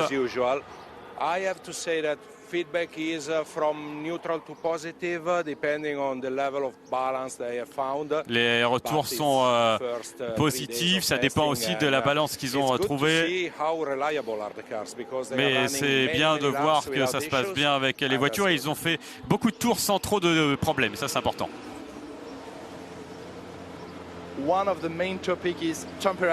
La température, c'est l'un des plus grands sujets. Comment est-ce que vous allez réchauffer les pneus? Parlez-nous du futur. On entend beaucoup de choses par rapport aux couvertures chauffantes. Qu'est-ce que vous pouvez nous dire maintenant? Il y a, comme vous l'avez dit, 70 degrés 2 heures avant pour cette année.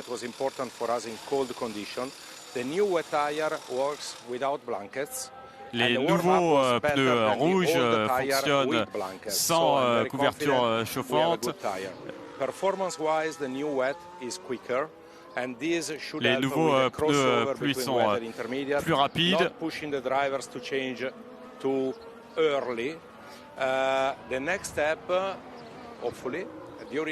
La première étape, ce sera de trouver un pneumatique intermédiaire qui ne marche sans couverture chauffante. Et puis l'objectif, retirer complètement les couvertures chauffantes pour ces pneus. Max Verstappen said earlier that Max super Verstappen a dit un intermediate petit tire peu would be plus tôt fantastic, and he's ready to work with you. It's nice to hear que le that kind of pneumatique comment coming from intermédiaire a ça world marchait champion. bien. Et vous avez eu des bons retours d'un champion du monde. C'est bien d'avoir le retour et les informations des pilotes. On a besoin de tout le monde.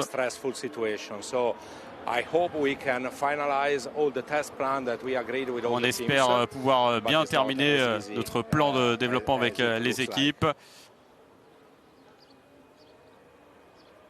Final question, Mario. This season, you will have 2 occasions to test a new format for quali with. Il y aura 2 occasions de tester de nouveaux.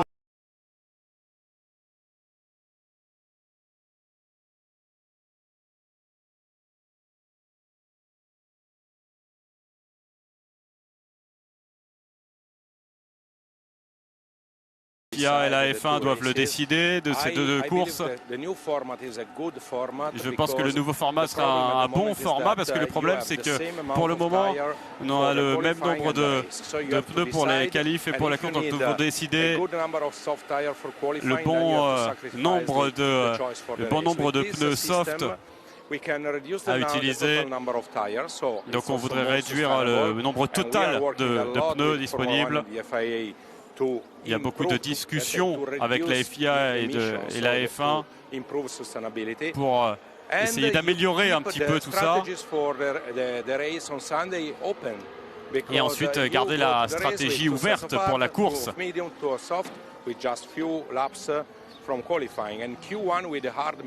Avec la Q1 en pneus durs, les pilotes auraient plus de possibilités de faire des bons tours parce que leur pneu se dégradera moins.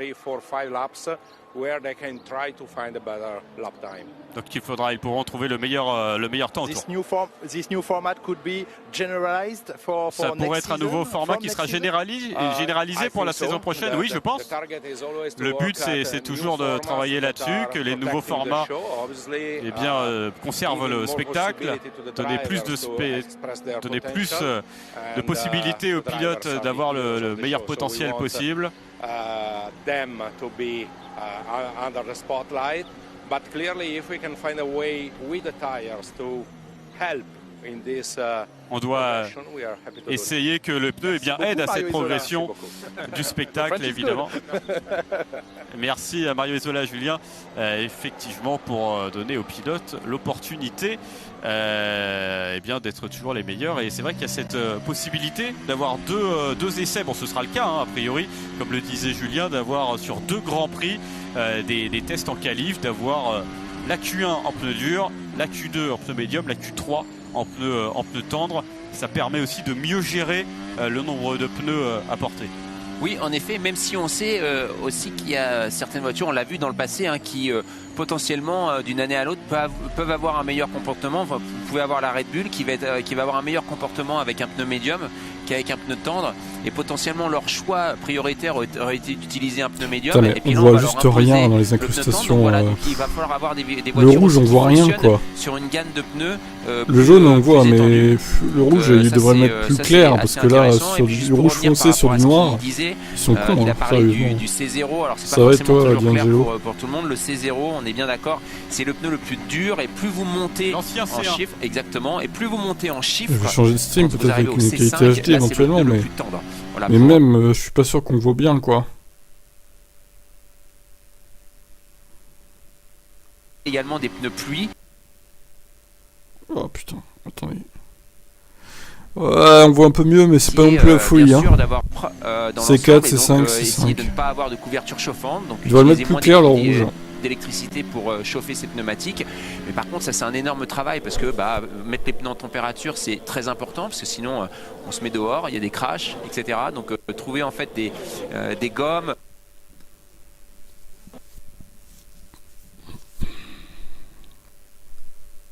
pour la course en règle générale, parce que la mise en régime du pneumatique, c'est beaucoup plus compliqué quand on part à froid que quand le pneumatique est déjà tout de suite chaud. Donc des stratégies qui peuvent être aussi différentes. Et puis il parlait de ces pneus pluie également. On se souvient l'année dernière par exemple à Suzuka, où on avait dû attendre très très longtemps pour pouvoir relancer la course. C'est important d'avoir des pneus pluie qui fonctionnent quand il y a beaucoup d'eau, ça c'est sûr. Et puis il faut aussi essayer de trouver des solutions pour avoir des pneumatiques pluie quand on évacue l'eau, qui ne fassent pas ces murs en fait d'eau, et du coup la visibilité est très mauvaise pour les pilotes. Donc il y a beaucoup de travail aussi à ce niveau-là pour s'assurer qu'on ait des courses dans toutes les conditions possibles et en pleine sécurité. Et ce dont nous parlait Mario Isola, c'est effectivement l'une des annonces de la commission F1 il y a quelques jours. C'était mardi sur l'arrivée de ce nouveau pneu pluie à partir du Grand Prix d'Émilie-Romagne. En principe c'est en mai prochain, qui ne nécessite pas l'utilisation donc de couverture chauffante. Donc voilà, James Wolves qui est le nouveau patron de Williams. On en a parlé hier, on l'entendait d'ailleurs, qui arrive de chez Mercedes, et ça c'est une bonne prise aussi de la part de Williams. Alors il est arrivé, il n'y a pas eu de problème entre Mercedes et Williams. On sait que ce sont des équipes qui sont relativement proches, et il est maintenant le dirigeant de cette équipe pour essayer de la faire progresser de bonne base, puisqu'il arrive de chez Mercedes. Il faut faire attention, c'est des grosses machines, donc il faut lui laisser un petit peu de temps, mais c'est sûr que c'est un très bon atout. Et puis de l'autre côté, par contre, chez Mercedes,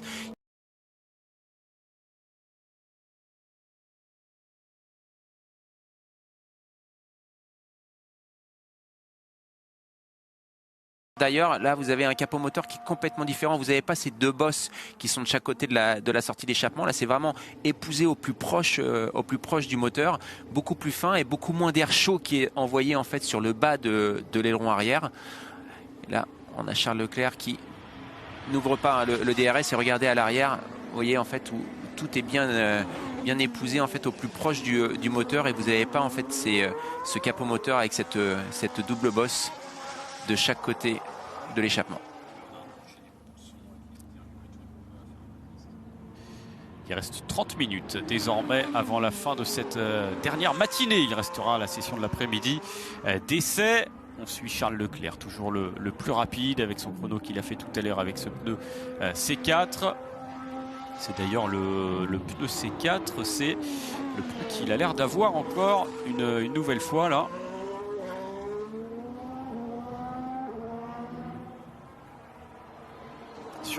Sur sa monoplace. Pour l'instant donc le plus rapide Ferrari. Que dire de Ferrari si on commence à regarder un petit peu ce qui s'est passé depuis le début? Pas trop de soucis, on l'a vu un petit peu rebondir pas mal sur le début de ces tests, jeudi notamment, mais ça a l'air d'être quand même assez performant. Ils ont toujours été dans un rythme acceptable, un petit peu en retrait par rapport à Red Bull, surtout quand il y a Max Verstappen au volant. Là, c'est les premiers en fait des grosses équipes à mettre des pneus tendres. Donc c'est pour ça qu'ils ont réalisé ce temps qui est le meilleur temps absolu sur le circuit de Bahreïn. Donc c'est quand même une belle performance. Mais c'est les premiers à avoir utilisé ces pneumatiques-là. Donc il faut voir, on sait que on l'a vu l'année dernière et ça va pas changer du tout au tout. C'est une voiture qui était très performante en qualification, surtout au volant avec Charles Leclerc au volant, où il a réussi à réaliser de très belles performances en qualif. Un petit peu plus compliqué en course, donc je pense que le gros travail pour Ferrari pour essayer d'aller chercher Red Bull cette année, c'est d'être plus constant et plus performant en course. On sait qu'ils ont la vitesse pure sur un tour. Bahreïn, c'est un circuit qui leur convient plutôt bien. On l'a vu ces dernières années où ils ont toujours été aux avant-postes. Donc c'est pas une surprise en tout cas de retrouver Charles Leclerc en première position ce matin. George Russell dans son stand. Il va pouvoir ressortir aussi George Russell qui a parcouru 71 tours depuis le début de cette journée. C'est le troisième pilote à en avoir fait le plus. Le pilote qui a le plus roulé, c'est Nyck de Vries, pour l'instant en 10e position. Et Valtteri Bottas, malgré la panne tout à l'heure, il est encore au stand. Valtteri Bottas, lui, a fait 72 tours. Donc il avait beaucoup roulé avant cette panne. On a vu pas mal de simulations de course aussi du côté de toutes les équipes maintenant. Ça, c'est important. Alors évidemment, en termes de chrono, il se passe un petit peu moins de choses, mais c'est très très important pour les équipes.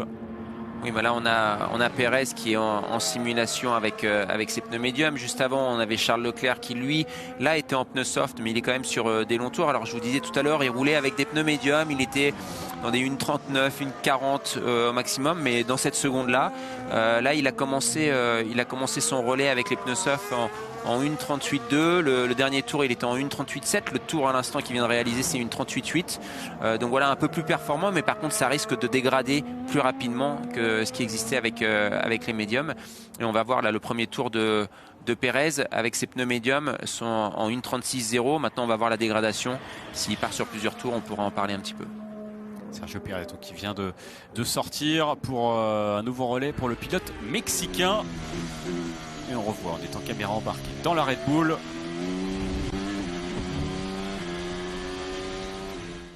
Ah bah toujours ce petit souci en traction. On est sur la fin du tour, c'est un long virage à droite, donc vous stressez beaucoup le pneu arrière gauche avec une grosse reprise de gaz, et donc sur ce long virage à droite, en fait, le pneu gauche sature un tout petit peu, et il y a beaucoup de soucis en traction, on le voit assez régulièrement. Après, les pilotes, ils ont quand même sur leur volant, sur leur écran, les températures de pneus. Ils savent exactement la fenêtre dans laquelle ils doivent rester. Donc c'est même frustrant pour eux, parce qu'il y aurait potentiellement plus de performance à aller chercher, mais ils iraient la chercher sur 1 ou 2 tours. Et puis après, vous auriez une énorme perte d'adhérence en fait avec le pneumatique. Donc ils sont obligés de rester dans ces fenêtres de température et de pression de pneumatique, même s'ils savent qu'ils peuvent aller en chercher un peu plus. Et ben non, pour le bien en fait du relais, la meilleure performance sur un relais global, il faut rester dans ces fenêtres qu'ont défini les ingénieurs. Julien est chez Williams, alors que c'est Alexander Albon qui est au volant de cette Williams. Oui, beaucoup de changements pendant l'hiver chez Williams. Le départ de Jost Capito, le départ de François-Xavier Demaison, qui était le directeur technique de cette écurie, et l'arrivée de James Vowles, que vous pouvez voir sur la passerelle de commandement. Alors il s'est mis tout à droite. Souvent les team principal, les dirigeants d'écurie sont assez centrés sur les plateformes de bord de piste. Mais là, James Vowles a pris sa place tout à droite. C'est pourtant lui maintenant qui dirige cette écurie Williams. On connaît le parcours brillant de cet homme et son passage très remarqué chez Mercedes. Il va pouvoir apporter toute l'expérience passée dans l'écurie championne du monde à Williams. Bien sûr, la structure n'est pas la même, n'est pas aussi développée que Mercedes. Mick Schumacher nous le disait tout à l'heure, la taille de l'écurie, les infrastructures, les moyens de Mercedes sont impressionnants quand on y arrive. Il a sûrement été un petit peu moins impressionné chez Williams, qui reste pour autant une grande équipe. James Vowles, qui un temps était pressenti pour remplacer à la tête de l'écurie Mercedes Toto Wolff. Mais Toto Wolff, pendant une période, a douté, s'est posé la question de laisser la place, et finalement il aime tellement ça, il aime trop ça, diriger l'écurie Mercedes, que il a gardé les clés de la maison, les clés de la boutique. Et quand James Vowles a vu que la place ne serait pas disponible, il a décidé de relever un autre challenge. Et d'ailleurs, ce qui est assez appréciable, très appréciable même, c'est les commentaires de Toto Wolff au sujet de James Vowles, qu'il a laissé partir sans le bloquer. Il aurait pu être bloqué pendant un certain temps. Ça n'a pas été le cas. Et à l'inverse, James Vowles a pu s'en aller assez librement chez Williams, avec un Toto Wolff élogieux en disant: cet homme a tellement d'envergure, de talent, que sa place est celle d'un responsable d'écurie. Aujourd'hui chez Mercedes, je garde la place, dit Toto Wolff. C'est donc logique qu'il puisse aller vivre cette expérience de patron d'équipe ailleurs que chez nous. Beau commentaire, bel hommage aussi de la part de Toto Wolff à l'intention de James Vowles. Son ancien directeur de la stratégie, donc qui arrive en tant que directeur d'équipe. Tiens, on va l'écouter justement. Il est depuis quelques semaines, maintenant de nombreuses semaines, à la tête de cette équipe Williams, James Vowles. On va l'écouter justement sur ce qu'il faut travailler, ce qu'il faut améliorer dans l'équipe. Il était hier en conférence de presse. Parce que la priorité, c'est qu'on n'a pas la structure en place techniquement avec les changements qui ont été faits. Donc la chose à faire en premier, c'est mettre en place une structure technique, directeur technique, etc. C'est la priorité. Clairement, une écurie a besoin de ça pour fonctionner et progresser. Et au-delà de ça, c'est comprendre où est Williams. J'ai eu la chance d'être dans une entreprise chez Mercedes où si je demandais quelque chose, on vous le fournissait.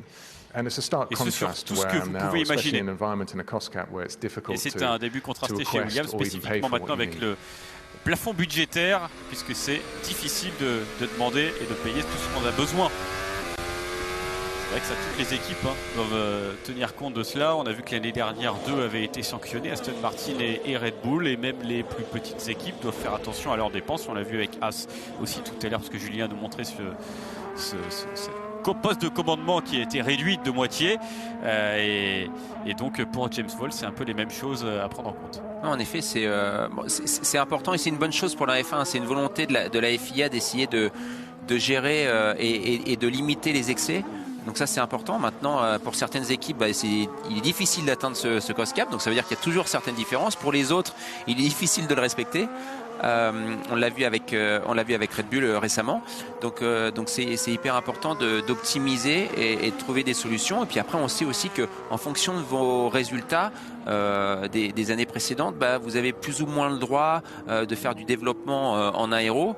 On sait que Red Bull a eu une pénalité, mais peut faire un peu moins de développement que ne peut le faire Mercedes ou Ferrari. Tout ça pour essayer en fait de rapprocher les performances et que nous, spectateurs, on ait un show où il n'y ait pas que le côté technique, parce que bien sûr que ces constructeurs veulent montrer leur savoir-faire et leurs compétences, mais ça reste un sport aussi, on a besoin de ce côté sportif et donc on a besoin d'avoir des performances de voitures qui soient relativement proches pour pouvoir voir nos sportifs, nos pilotes. Les gens s'identifient aussi à certains pilotes et les voir se bagarrer et pouvoir faire la différence, parce que c'est sûr que vous mettez aujourd'hui un Max Verstappen dans une Haas, il y a peu de chances qu'il soit champion du monde, donc il a quand même besoin d'une bonne voiture. Donc c'est pour ça qu'à un moment donné, essayer de donner un peu une chance à tout le monde, c'est intéressant, mais il faut trouver le bon compromis entre donner la possibilité aux constructeurs de montrer ce qu'ils sont capables de faire et donner la possibilité aux pilotes et aux sportifs de montrer également ce qu'ils sont capables de faire.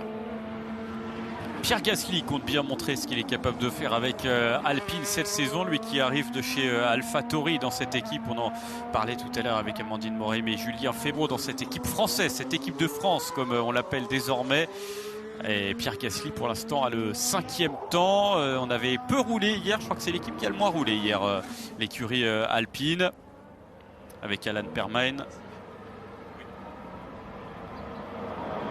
En effet, Alpine qui a passé beaucoup de temps hier avec Esteban Ocon dans les stands, comme il le disait en conférence de presse un petit peu plus tard à nos micros également. Ils ont perdu du temps en fait sur certains changements. Ils ne pensaient pas que ça prendrait autant de temps et puis ils ont potentiellement rencontré quelques soucis. C'est pareil, il y a une dynamique à trouver aussi pour les mécaniciens. Les voitures sont un petit peu nouvelles, il y a quelques nouveautés et puis des fois démontage, remontage peut prendre un peu plus de temps que ce qui est logiquement prévu ou ce qu'on se connaissait par le passé. Ils ont perdu pas mal de temps hier, du temps de roulage qui était quand même assez précieux.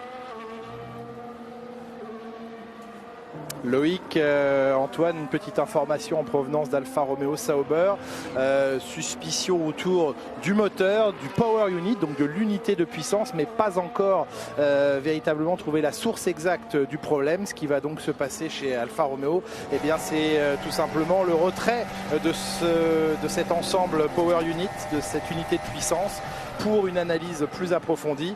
On va très certainement chez Alfa Romeo changer de bloc. Vous savez, et Loïc vous l'expliquera encore mieux que moi, on va prendre tout un bloc arrière et le regreffer sur la voiture.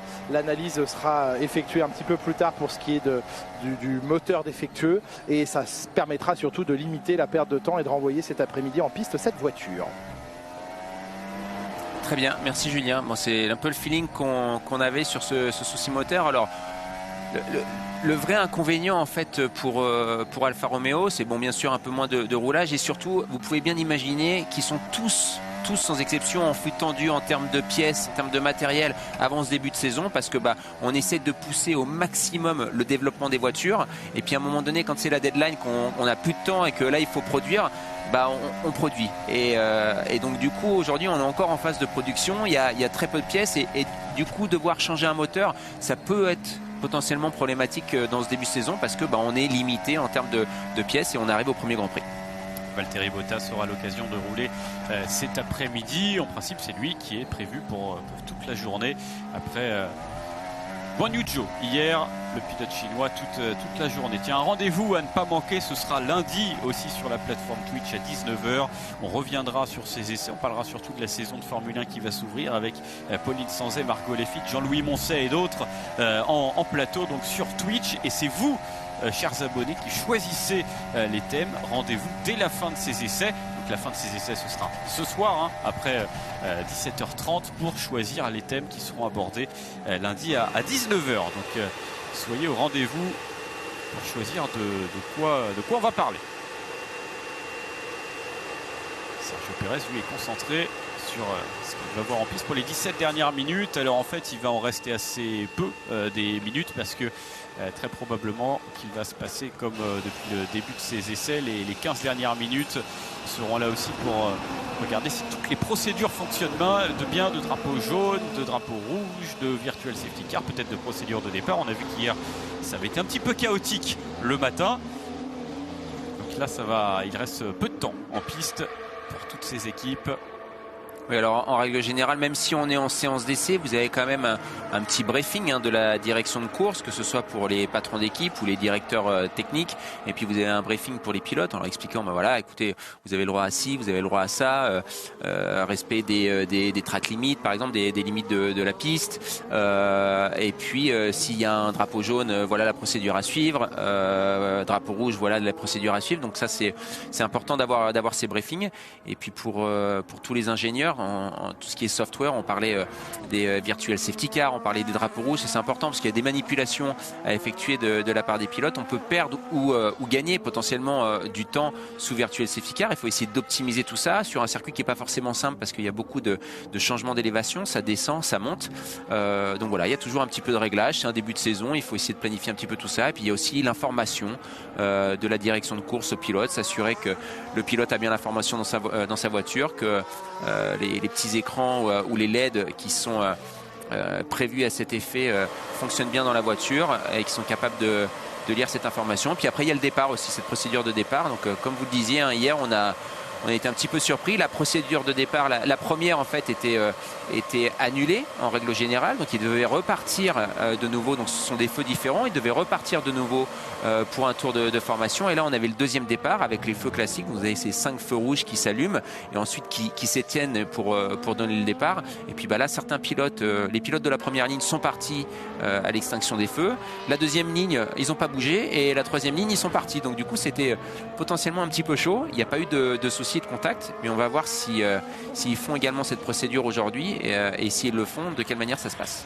On a vu que Charles Leclerc était de retour dans son stand. Charles Leclerc qui avait fait 11 tours auparavant avec des pneumatiques tendres et on a vu qu'il avait des pneumatiques médium qui étaient sur sa monoplace, tout comme Sergio Pérez que vous voyez à l'image, le pilote Red Bull. Red Bull pour l'instant n'a utilisé quasiment que des médiums. J'ai pas de souvenir de les avoir vus en pneus tendres, les pneus rouges.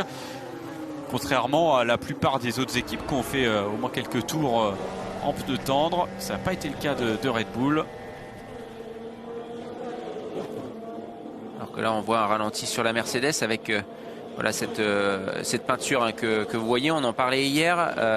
C'est une différence de couleur par rapport à ce qu'on voit en règle générale. Bien souvent c'est vert sur les jaunes-verts sur les autres voitures. Voilà, c'est le même principe où on asperge en fait la voiture. Là c'est au niveau du fond plat, donc qui a été aspergé pour voir l'écoulement et le flux en fait de l'air sur la voiture. Ils ont forcément déjà des informations puisqu'ils ont des souffleries. Ils essayent les voitures en soufflerie. Mais après, c'est toujours bien d'avoir un ressenti aussi en piste. Il y a toujours quelques petites différences. La meilleure solution pour voir l'écoulement de l'air en piste, c'est de mettre cette peinture sur les éléments aérodynamiques des voitures. Donc ça va être sur les ailerons avant, sur les ailerons arrière, sur le fond plat, sur les pontons. Et voilà comment vous l'annoncez, on le pressentait. Il y a donc ces essais de procédure et là en l'occurrence de virtual safety car. George Russell lui en profite pour rentrer dans la voie des stands, ce dernier quart d'heure qui va être dédié à cela. Virtual safety car actuellement pour vérifier que tout fonctionne et que les pilotes soient bien au fait de tout cela. Alors évidemment il y en a qui ont de l'expérience.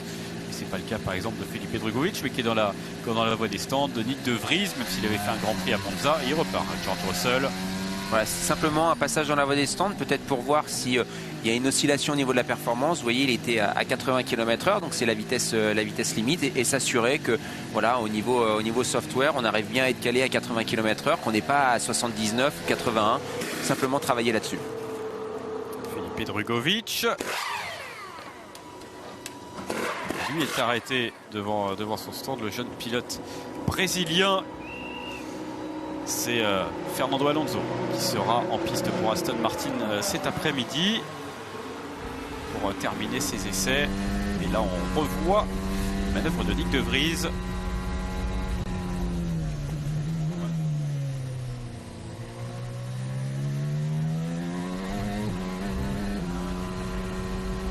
Ce qu'on appelle se faire recroiser.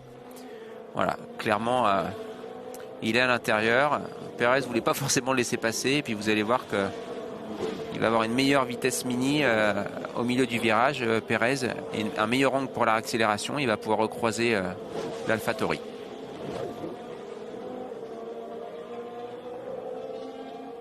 Nyck de Vries qui fait partie de ces rookies, même si, comme je le disais, il a déjà fait un Grand Prix l'année dernière. Il est quand même considéré comme un pilote débutant malgré son expérience, on le rappelle, de Nyck de Vries, qui n'est pas un jeune pilote. Il a déjà 28 ans, le néerlandais, champion de F2 en 2019, champion de Formule électrique en 2021. C'était avec Mercedes. Il a été dans ce giron Mercedes jusqu'à la saison dernière, et puis plusieurs participations, 4 participations aux 24 heures du Mans. Donc il a quand même de bonnes références en sport automobile. Tiens, on va retrouver Julien dans le paddock, parce qu'on l'avait laissé, vous vous souvenez de la brocante hier, oui, de pièces Est-ce qu'il a un prix? Eh bah peut-être. En tout cas, il est retourné, il a refait un petit tour là du côté de la brocante, Julien.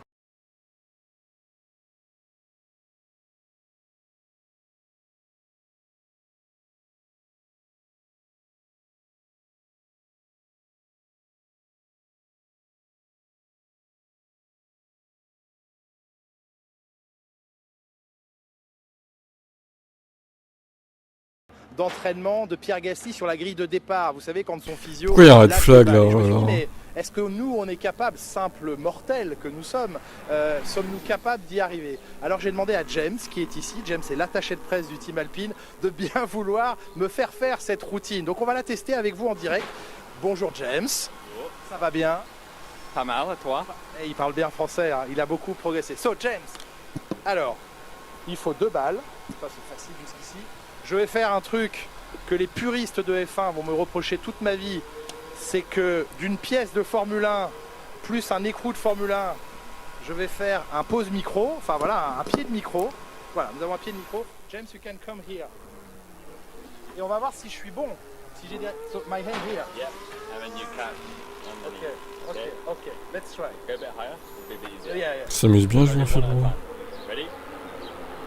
Oh, quel talent! On est parti de très haut, hein, donc forcément la distance est... Ok, un peu plus bas, oui, un peu plus bas. Ah. Il va faire le double, vous allez voir, il va faire le double. Ah. Bon, ok. C'est pas mal. The last but not least. Passionnant. J'avoue, cette matinée d'essai pas terrible. Mais quand même, on se fait chier. J'ai l'impression que c'est mieux fait par. J'espère que ça sera meilleur cet après-midi. En plus, l'habitude aussi. Si, oui. Bah, c'est-à-dire quelqu'un qui fait ça, ce que je viens de faire 80 tours Russell de Vries 87. Wow. Mais vous avez pris le volant de cette Alpine en plus l'année dernière. Je l'ai pris dans l'œil. Oui, la balle. Vous l'avez pris dans l'œil, pas la voiture, heureusement d'ailleurs, Julien. Mais bravo en tout cas. C'était très bien. C'était très bien d'ailleurs cette série avec Julien, avec Alpine, que vous pouvez retrouver sur MyCanal. Évidemment, il reste 8 minutes 30. En tout cas, bravo Loïc. On vous fera faire la même chose peut-être tout à l'heure. Mais vous me mettez sous pression là. Ah oui, parce que vous, évidemment, vous devez avoir l'habitude de faire ce genre d'exercice. Écoutez, j'essaierai d'être bon, mais Julien a été plutôt bon. Alors, est-ce que ça veut dire que c'est trop facile et que les pilotes de F1 finalement ne sont pas si réactifs que ça? Ou Julien, comme vous le savez très bien, à ses heures perdues, est quand même pilote également. Il roule assez régulièrement, donc il doit s'entraîner à être très réactif également. On l'a vu remporter le trophée Andros en catégorie élite. Félicitations Julien, s'il nous entend encore. C'était cet hiver avec Margot Lafitte. Exactement. Derrière. Donc ouais, les équipes Canal, même l'hiver, ça roule et ça roule très bien. Imaginez les tensions que ça pourrait créer au sein de Canal, hein, avec deux compétiteurs comme ça, comme Margot et Julien au trophée Andros. D'ailleurs, ouais, je sais pas si ça s'est bien terminé. Il y en a peut-être eu des tensions. On verra, on leur demandera évidemment. Mais non, il n'y en a pas eu évidemment. Tout s'est très bien passé. Il reste 7 minutes 30. Vous avez aperçu un drapeau rouge, mais c'était encore un test de procédure et les monoplaces qui sont rentrés. Tiens, Loïc. Et voilà, regardez ce flux là qui arrive jusqu'au crash box, hein, derrière la voiture. Et puis on a pu apercevoir ces deux bosses, ces deux tubes vraiment qui sont sur l'arrière de la voiture et qui partent de la continuité de l'halo et qui vont jusqu'à l'arrière en fait de l'aileron, de chaque côté de l'échappement. Voilà, vraiment là vous avez un flux d'air qui passe le long du système, enfin le long du casque en fait, et à la continuité de l'halo pour le pilote. Donc il y a eu un énorme travail au niveau aéro. Bon, il se passera plus rien, de toute façon je vais arrêter mon live là. Et je vous redis à 13h15 tout à l'heure. On voit que ça va mieux pour Mercedes, on a retrouvé un petit peu